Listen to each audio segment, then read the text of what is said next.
let's go racing. No, it's not the Daytona 500, but we're racing in more of an aquatic environment.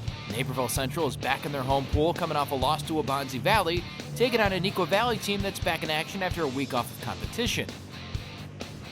Let's take a dive first as Central's Chase Coudreaut shows off a summersault tuck. He lands a score of 16.5 and finishes with a 159.05 overall score.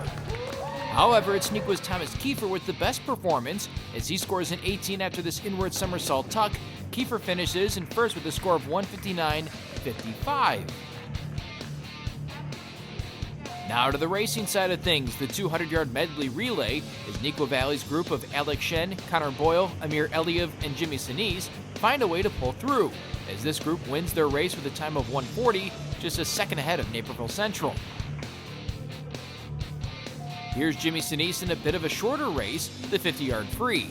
It's a tight one to start things off, but Senese takes the race 1 second ahead of Central's Michael Dang in 22 seconds. We can't forget about Boyle here.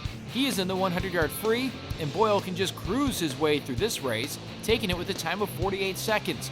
Boyle also wins the 100-yard backstroke later in the meet.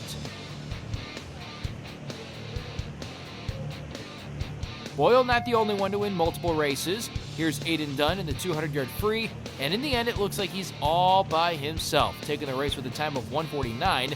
Dunn also wins the 500-yard freestyle later on. We finish with the 100-yard fly, and it's all Neuqua's Amir Aliyev is in a tight one with Central's Owen Kodo, who's right behind him. Aliyev takes the race a second ahead of Kodo with a time of 54 seconds. The Wildcats cruise past the Redhawks 106.50 to 78.50, putting them at 2-0 in the DVC. It was a pretty good meet overall. I mean, we came off a good week of training and everything, but it's always nice to get a couple of DVC meets and just swim against them. But I think we had a good meet overall. In the relays, we did really good. Know like where I usually am at and try to just kind of focus on myself and what each one of my strokes are doing, where I am at usually, and yeah. We're training day in, day out at practice, and I just think of it as like a lactate set, and almost just like, you know, I just got to get after it and see what I can do. It's been crazy, but I think the competition is really as a team. So like every single practice, you know, I try to make sure that the team's still like competing every single like set, just like basically the entire practice, and just making sure that we're just like getting after it.